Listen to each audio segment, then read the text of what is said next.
In total, 3 petitions filed by the Sharad Pawar faction against the Ajit Pawar faction, and 2 petitions filed by the Ajit Pawar faction against the Sharad Pawar faction. Filed by Shri Ajit Pawar faction against Shri Sharad Pawar faction by order dated 16 January 2024. I had, by consent of both the parties, consolidated all the petitions into 2 groups. Petition number 1, 3, and 4, filed by the Sharad Pawar faction, were grouped as Group 1, and petition number 2 and 5, filed by the Ajit Pawar faction, were grouped as Group 2. I would be pronouncing 2 separate judgments in these 2 groups.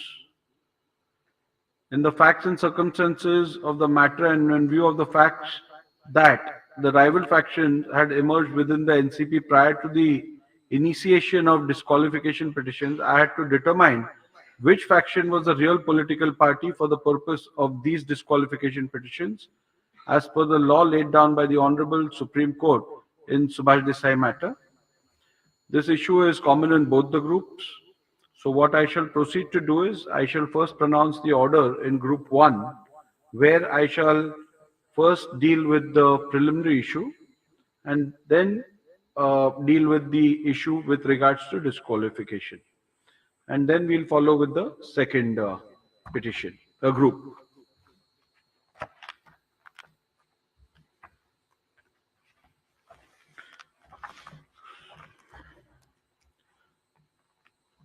So, the Honorable Supreme Court in Subhash Desai versus Governor of Maharashtra, hereinafter referred to as Subhash Desai, was pleased to hold that the Speaker should prima facie determine who the real political party is for the purpose of adjudicating disqualification petitions, if 2 or more factions claim to be that political party, in keeping with the principles discussed in the said judgment.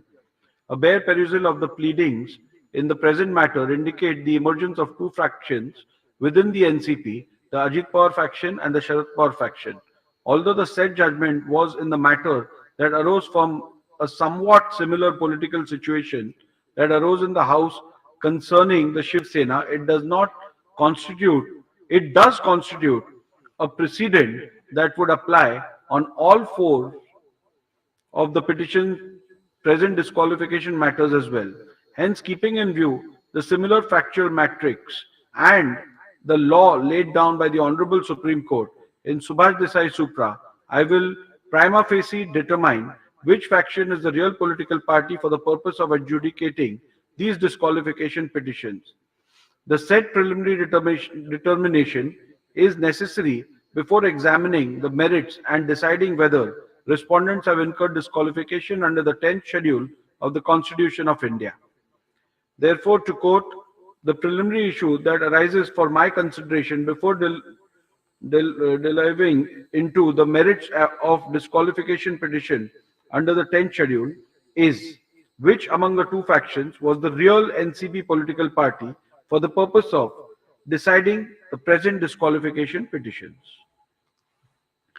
The other issue framed for my consideration in this group of disqualification petitions is whether the respondents have incurred disqualification in terms of paragraph 2(1)(a) of the 10th schedule of the Constitution of India on account of their alleged acts, omissions, and/or conduct. So we'll go to the analysis, observations, and the findings with regards to which amongst the 2 factions is the real NCP political party for the purpose of deciding the present disqualification petition. In view of the fact that in the present matter rival factions have emerged and both the factions claim to be the real political party, read with the law laid down by the Honorable Supreme Court in Subhash Desai Supra, stipulating that this forum should prima facie determine who the political party is for the purposes of adjudicating disqualification petitions. If 2 or more factions claim to be that political party, it is necessary to consider and determine the preliminary issue before examining the merits of these disqualification petitions. Principles laid down by the Honorable Supreme Court in Subhash Desai relevant for the purpose of determining who the political party is. I am not reading out all the contents of the Subhash Desai which we have referred to and relied upon. I will straight away go to my observations. Thus, what emerges from the principles laid down by the Honorable Apex Court is that the question of who the real political party is has to be considered and determined after giving due weightage to 1. The constitution of the political party, 2. The leadership structure of the party, and 3. The legislative majority if two or more factions claim to be the real political party. The question as to who the real political party is hereinafter referred to as the preliminary issue. Since in these proceedings both the factions are claiming to be the real political party at the relevant point of time, and as the said issue arose for determination in these proceedings on 16 January 2024, the said preliminary issue was also framed as one of the issues in these disqualification petitions, thereby affording an opportunity to the parties to make their submissions on this point. I proceed to consider and adjudicate on this. I would be adjudicating the said preliminary issue based on 1. The principles laid down by the Honorable Apex Court, 2. Record available with the Maharashtra Legislature Secretariat, and 3. Submissions made and documents referred to by the parties during the course of the hearing in these disqualification petitions. Petitioner submissions on the preliminary issue. I'm not going to go into reading those submissions again. They are a part of my order which you can refer to. There are also observations with regards to the respondent submissions on the preliminary issue, which also are there in my order, which I wouldn't be reading out at this point of time. Analysis, observations, and conclusions on the preliminary issue. As recorded earlier, the decision of the preliminary issue has to be taken after careful analysis of 1. The constitution of the NCP, 2. The leadership structure of NCP, and 3. The legislative majority. After having heard both the sides on the above aspects, I now propose to proceed to record my observations and findings on the preliminary issue. In the present matter, there is no dispute as to the relevant NCP constitution. Both the parties have placed reliance on the constitution and rules annexed as Annexure R1 and R2 to the reply filed by the respondents. The said constitution of the NCP and rules are hereinafter referred to as the NCP constitution and NCP rules. On 30th June 2023, a resolution was passed by 41 legislators of the NCP electing Shri AJIT PAWAR as the president of NCP. A dispute under paragraph 15 of the symbol order was also preferred by the AJIT PAWAR faction before the Election Commission of India. Sharad Pawar faction objected to the resolution dated 30th June 2023 and executed affidavits in support of the leadership of Shri Sharad Pawar, which were filed before the Election Commission of India. Thus, it is abundantly clear that two rival factions had emerged in the NCP on 30th June 2023 itself. Hence, the relevant date on which two factions emerged in NCP is 30th June 2023. As recorded earlier, there is no dispute about the relevant constitution of the party. Thus, the said NCP constitution is taken into account for identifying the leadership structure of the NCP. Since there is no factual consensus on what or who constitutes the relevant leadership structure, which has to be taken into consideration, it is necessary to peruse the NCP constitution so as to identify the leadership structure provided for in the constitution and consequently examine the leadership structure put forth by both the sides. Article 5 of the NCP constitution read with NCP rules provides for a vertical organizational structure which consists of unit committee, city division committee, area committee, town committee, panchayat committee, constituency committee, district committee, regional committee, union territory committee, state committee, working committee, and national committee. Each committee at the bottom level acts as the feeder cadre for electing the next immediate higher committee. Article 12 of the NCP Constitution provides that the state committee shall consist of delegates elected from the constituency block committee.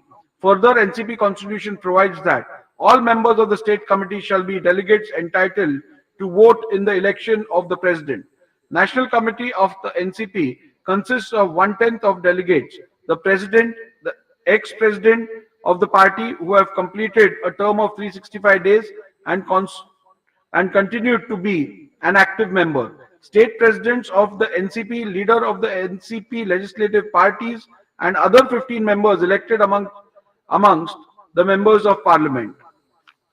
Article 21 of the NCP Constitution, read with NCP rules, provides that the highest executive authority of the NCP is NCP Working Committee, which consists of the President of the party, leader of the party in Parliament, and 23 other members, of whom 12 members are elected by the National Committee and the rest are appointed by the President. The said Article 21 further provides that the highest executive authority of the party, i.e., the NCP National Working Committee, shall have the power to carry out the policies and programs laid down by the party, and it shall be the final authority in all matters regarding interpretation and application of the provisions of the NCP Constitution. The NCP Constitution, read with the NCP rules, provides that the President shall preside over National Convention, National Committee and Working Committee, and shall have overall control of the working of the party. It further provides that any decision connected with policy matters or on other important political issues will be announced by the President, and nobody shall openly question or challenge any such decision or statement. Thus, what emerges from the above is that the leadership structure of the NCP consists of 1. The President of the NCP, 2. The Working Committee, and 3. The National Committee, where the President and the Working Committee are the decision-making entities of the NCP. Thus, the leadership structure of the NCP, with reference to the President and the Working Committee, are the relevant entities for the determination of the preliminary issue.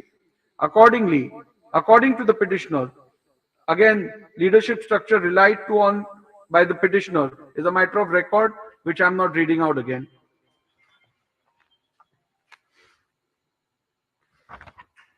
According to the petitioner, a valid leadership structure in consonance with the NCP Constitution exists, as is evident from the letter dated 15 September 2022 issued by Shri T.P. Pitambaram Master, addressed to the Election Commission, intimating details of organizational elections held in the year 2022, and 2. The internal NCP correspondence by way of notification dated 15 September 2022 issued by Shri Praful Patel, intimating the national office bearers, working committee members, state union territory presidents, etc. Petitioner primarily relies on these two documents to establish the existence of a valid leadership structure, and further submits that the Sharad Pawar faction had the majority within the said leadership structure, based on the reasonings which are a matter of record.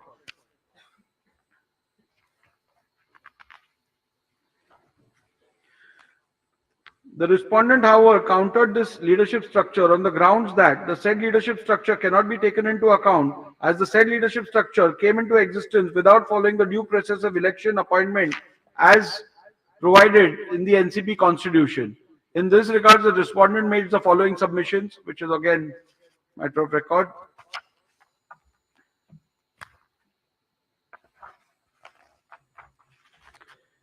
Even though the preliminary submissions of the respondent on the leadership structure is that no leadership structure exists which can be a basis for rendering any finding on the preliminary issue, the respondents in the alternative relied on the resolution dated 30th June 2023, whereby Shri Ajit Pawar was elected as the president of the NCP. Relying on the resolution, the respondent submitted that the constituent members of the leadership structure were changed by electing Shri Ajit Pawar as the president of the party, and if any leadership structure must be considered, then it must be in which Shri Ajit Pawar is the president. The petitioner disputed the aforesaid claim by submitting that the alleged event of 30th June 2022, as claimed by the respondent, are inherently improbable, and the election of Shri Ajit Pawar was not in accordance with the procedure prescribed by the NCP constitutions. Findings and conclusion. At the very outset, I wish to make certain observations. Even though both the parties have submitted, probably owing to the tenor of the observations of the Honorable Supreme Court, that preliminary issue has to be decided on a prima facie assessment of material on record, In fact, both the parties have, contrary to their own submissions, led extensive evidence to buttress their respective arguments with facts in respect of the relevant leadership structure.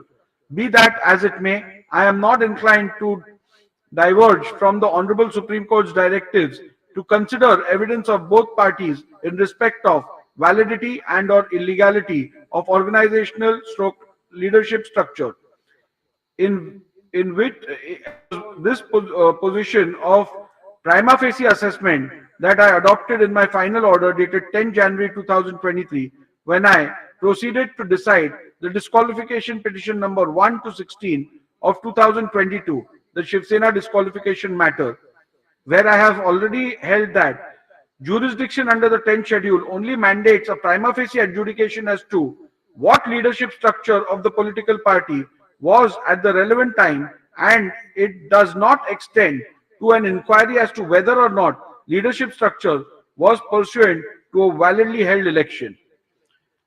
It is a matter of fact that till 29 June 2023, there has been no contemporaneous challenge to the leadership of Shri Sharad Pawar as the party president. However, the said position was sought to be altered by the AJIT Pawar faction by way of the resolution dated 30th June 2023. Thus, prima facie, as on 30th June 2023, there existed two parallel claims in respect of the NCP leadership. The one according to the petitioner claiming Shri Sharad Pawar is the party president, and the other one claimed by the respondents where Shri Ajit Pawar is the party president. In order to try and demonstrate that their separate claims to the leadership of the party by their respective presidents, both the parties have led oral and documentary evidence and argued exhaustively. Both the parties claim that it is their leader who was validly elected according to the NCP constitution, and the claim of the other side therefore cannot be entertained. Furthermore, both parties claim that other side's claim as to the leader's election as the party president was not accordance with the NCP constitution. As noted earlier, under the 10th schedule, while deciding the preliminary issue, I cannot go into the validity and or legality of elections to the leadership. I am therefore confronted with the rival assertions which clearly indicate the existence of two persons claiming leadership of the party. It is to be noted at this juncture that the respondent number 1 to 9 of petition number 1 of 2023 joined the government on 2nd July 2023. The resolution electing Shri Ajit Pawar came to be passed on 30th June 2023. This leads to a peculiar situation where there are seen to exist two parallel leadership structures and two party presidents prior to the alleged conduct attracting disqualification. Undoubtedly, the rival parties have tried to lead evidence to justify their opposing stand about the validity of the election of their leader to the post of president. They have tried to show how their separate processes of election were justified by the NCP constitution. I am not inclined to go into their evidence or appreciate their evidence-based arguments because this would lead deciding whether the rival elections were in keeping with the constitution and the rules, and whether factually Shri Sharad Pawar or Shri Ajit Pawar were validly elected, or whether in fact Shri Sharad Pawar had resigned at the relevant time. I possess no jurisdiction to issue any such declaratory orders. In the absence of such jurisdiction, which is certainly not available under the 10th schedule of the Constitution, or the wherewithal to examine the correctness, validity, and legality of parallel claims of valid stroke legal elections, I need not and cannot undertake such an inquiry. Thus, for this reason alone, relying on the test of organizational stroke leadership structure to examine the two parallel rival claims in respect of the leadership about the post of party president, I cannot arrive at even a prima facie decision on the preliminary issue. Irrespective of my findings herein above, if the leadership structure relied on by the petitioner is looked at even for ascertaining the prima facie position, it is seen that it cannot form the basis for determining the preliminary issue for the following reasons. The petitioner's reliance on majority in NCP working committee cannot be taken into account for determining the preliminary issue, as the composition of the NCP working committee relied by the petitioner is not in conformity with the NCP constitution. Article 21 of the NCP constitution, read with NCP rules, provides that the highest executive authority of the NCP is NCP working committee, which consists of 1. The president of the party, 2. Leader of the party in parliament, and 3. 23 other members, of whom 12 members are elected by the national committee and rest are appointed by the president. A perusal of the documents relied on by the petitioner to show the composition of the NCP working committee indicates that the NCP working committee had 28 members, whereas the NCP constitution provides for only maximum 25 members. The said document shows 16 permanent invitees, whereas the NCP constitution does not provide for any permanent invitees.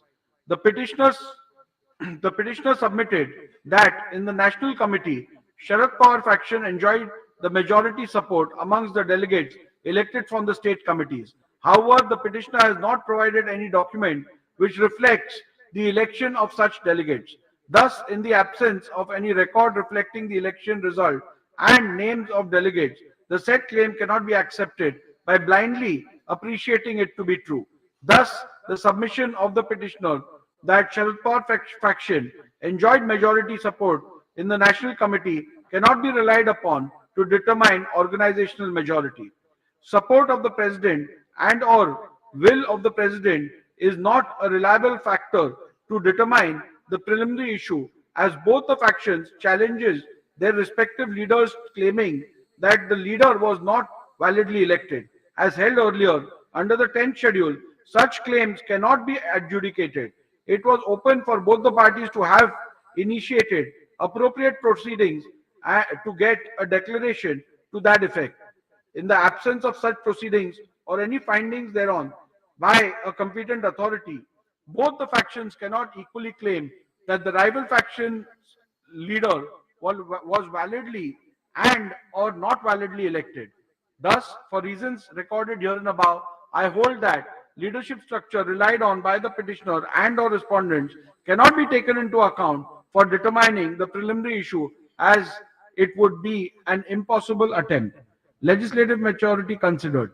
As recorded earlier, the Honorable Supreme Court in Subhash Desai Supra has held that the question of who the real political party is has to be considered and determined after giving due weightage to 1. The NCP constitution, 2. The leadership structure of the party, and 3. Legislative majority if two or factions claiming to be the real political party.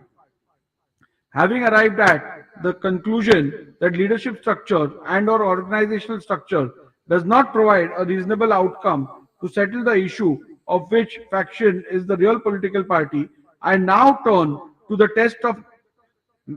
test or mechanism that exists based on the legislative majority.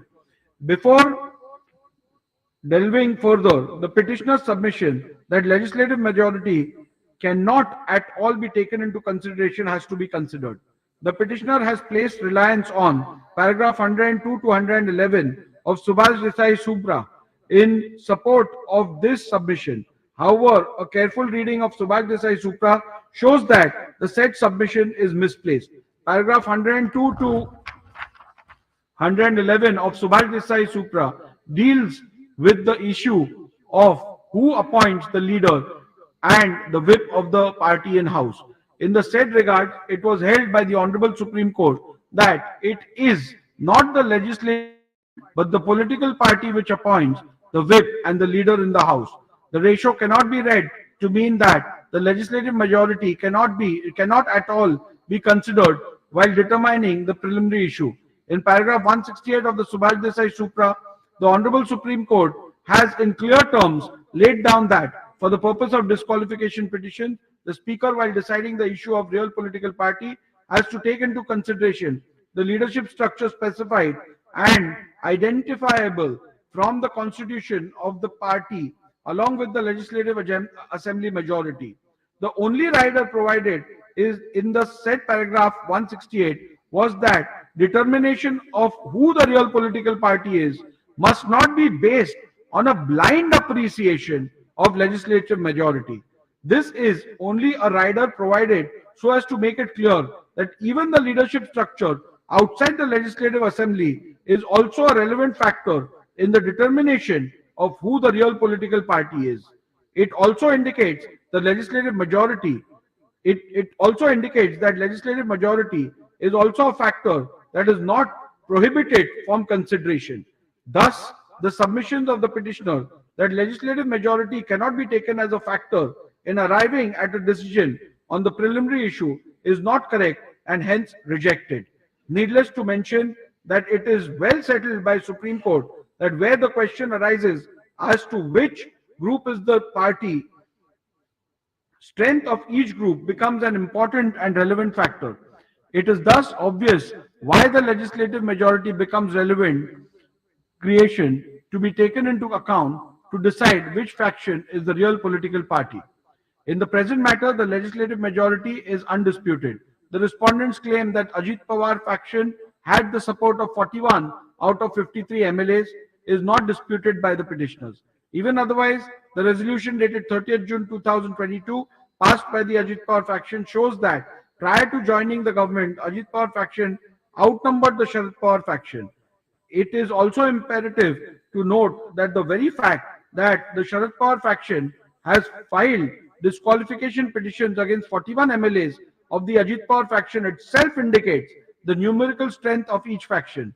Further, the respondents' assertion that they have majority in the Legislative Assembly of Maharashtra, Legislative Council of Maharashtra, and Legislative Assembly of Nagaland has not been disputed by the petitioners. It is made clear at this juncture that affidavits annexed by the respondents to the affidavit in lieu of examination in chief of Sri Anil Bhaidas Patil RW2 was not taken on record and thus not relied upon for my finding that prima facie Ajit Pawar faction had the legislative support.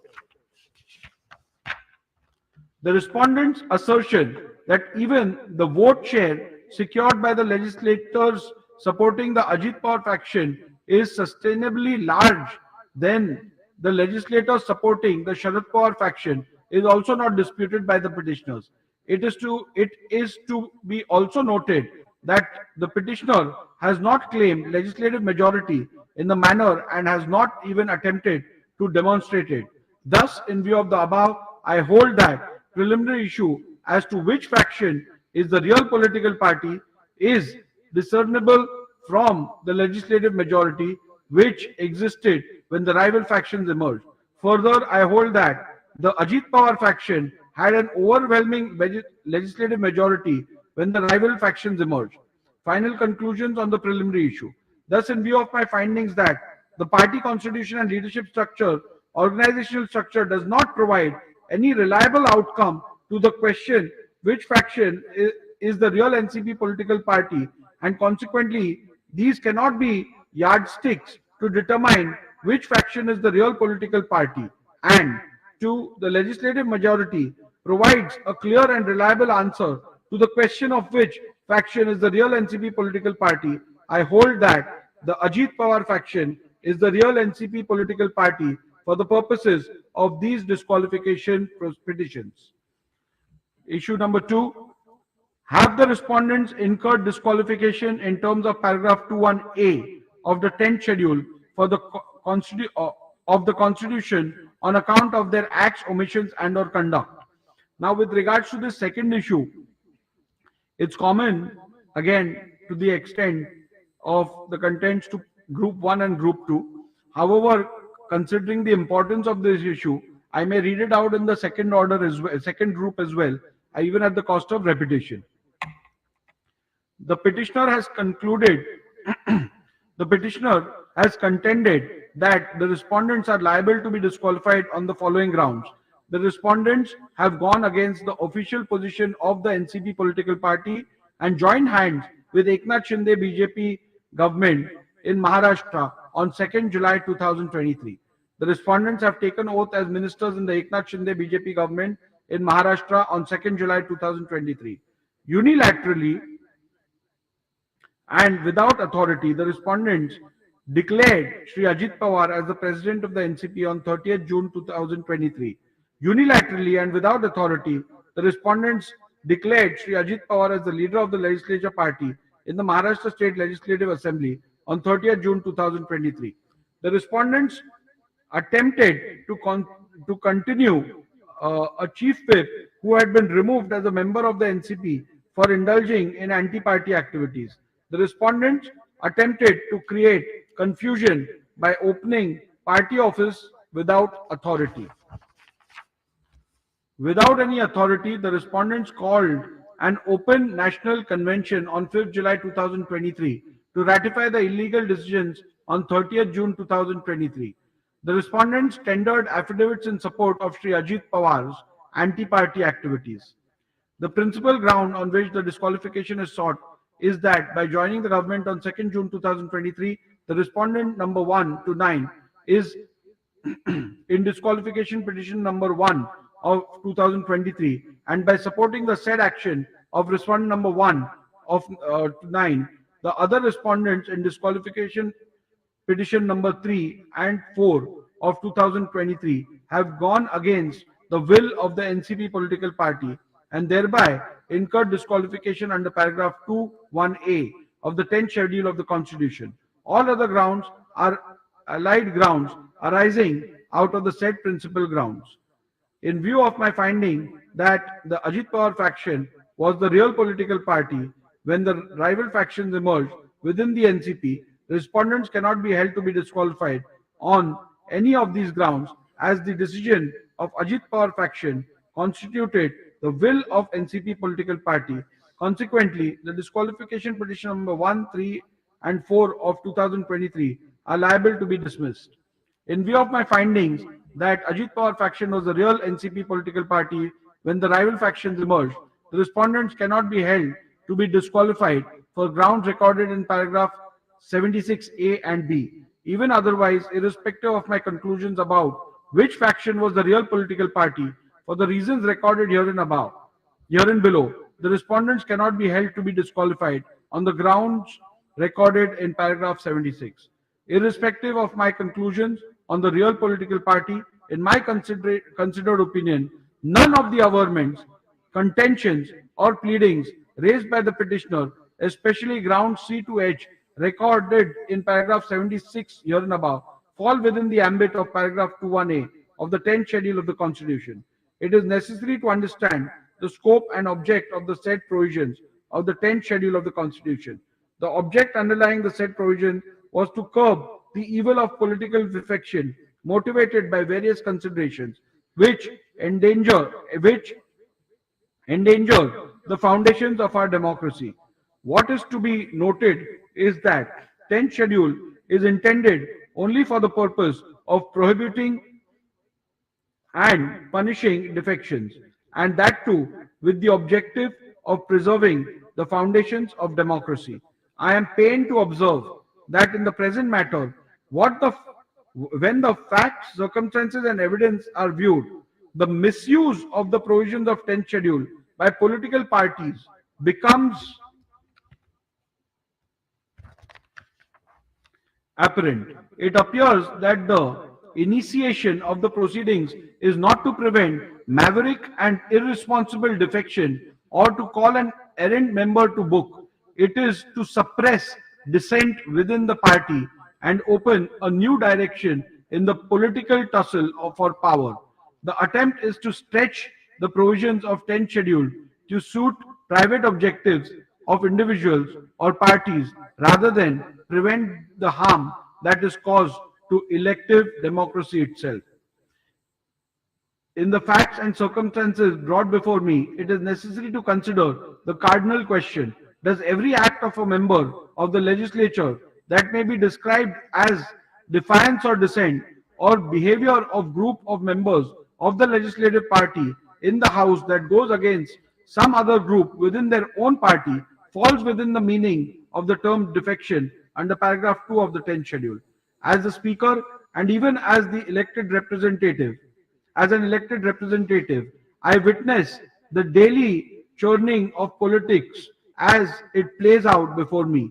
I see members, their political leaders, and their parties as if through a kaleidoscope, making and breaking into new forms, forging new alliances, undoing old relationships, striking out in unknown directions. This is in the very nature of politics, and as we see it unfolding before our eyes, it is the reality of politics today. Surely, every such action cannot qualify as defection within the meaning of the 10th schedule. The constitutional bench in the case of Kyoto Holohan versus Zuchilu and others has somewhat touched upon these aspects. I've referred to Kyoto and how Kyoto has dealt with these issues. Then, would every act of defiance or dissent or behavior of groups of members that goes against some other group within their political party fall within the meaning of the term defection under paragraph 2 of the 10th schedule? The question, no doubt, is foundational, but by no means is it the only question that arises for consideration. The companion question that arises is equally fundamental. Is the 10th schedule a tool to control opposition within the political rank of the party? Assuming that rightly or wrongly, the behavior of the acts of the respondent in these groups of petitions of raising their voice against Shri Sharad Pawar and disobeying the diktats of Shri Sharad Pawar amounts to indiscipline. Could such action amount to members having voluntarily giving up membership of the party, thereby attracting disqualification under the 10th schedule?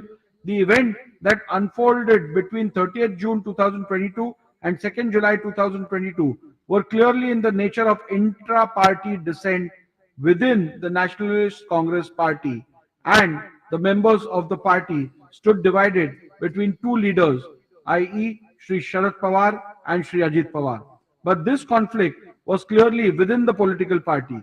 Questioning the decision of Shri Sharad Pawar and going against his wishes cannot be said to be an act of defection or of leaving the party. It is a dissent expressed by the members of the NCP. At no point of time did any of the leaders, including the respondents, ever made any attempt that would amount to a statement or contention to leave the NCP political party.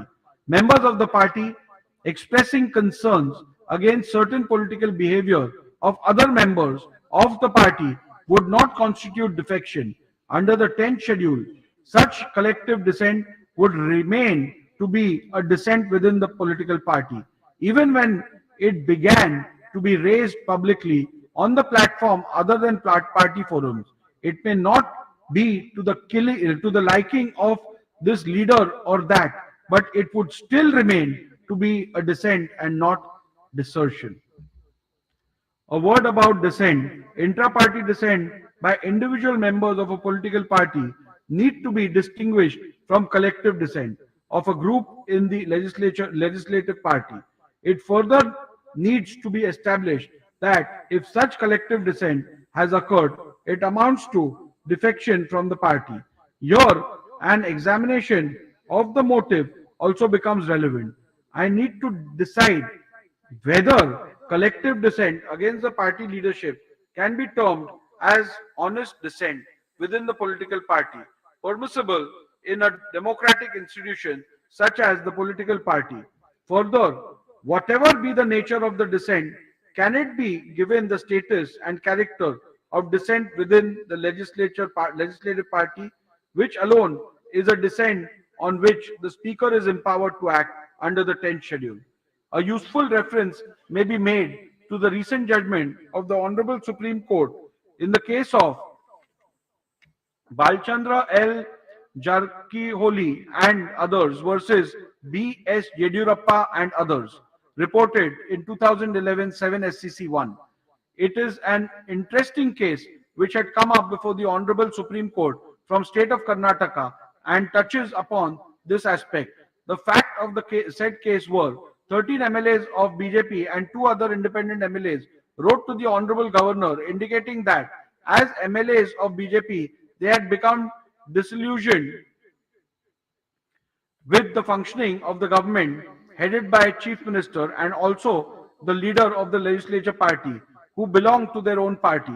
After stating their reasons, they added that they were withdrawing support to the BJP government headed by Mr. B.S. Yediyurappa, but they would support BJP government with any other leader from BJP in its place.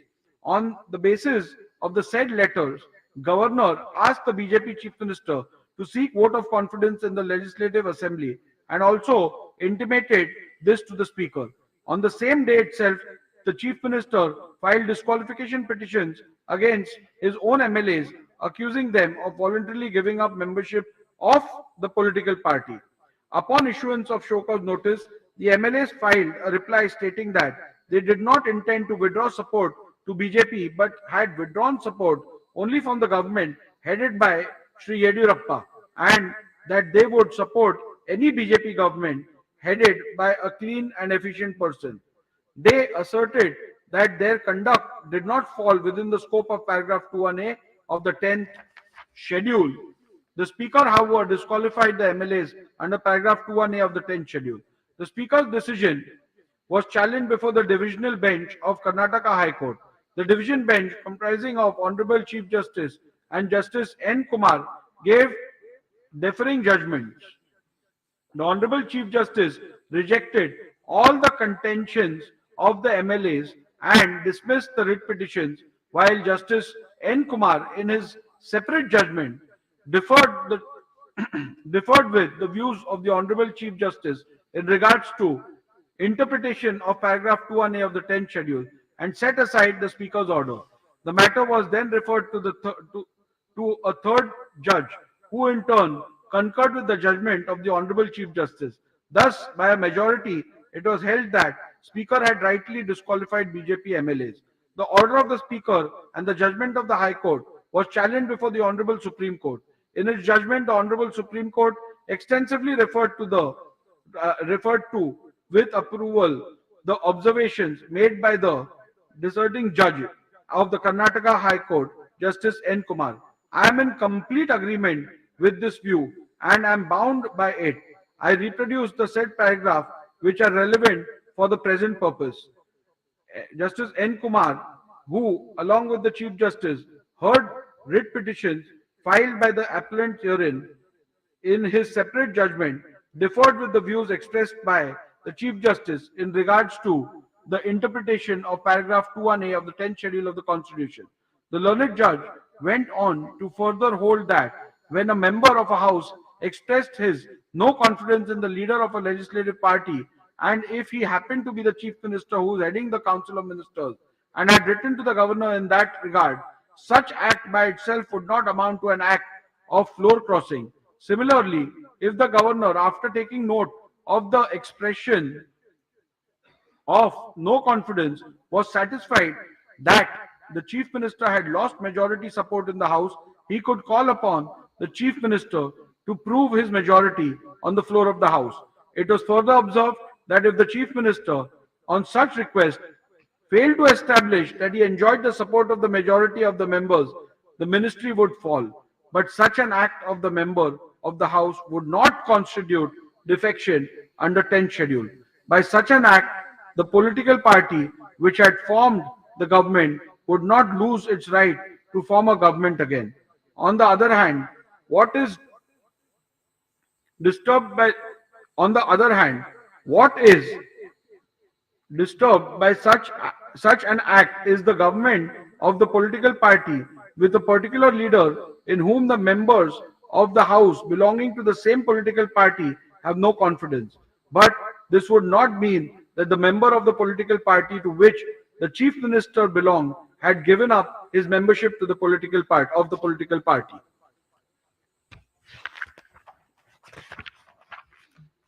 Having dealt with the various decisions referred to here and above, learn- the learned judge came to the conclusion that it was clear that an act of no confidence in in the leader of the legislative party does not amount to his voluntarily giving up membership of the political party. Similarly, his act of expressing no confidence in the government formed by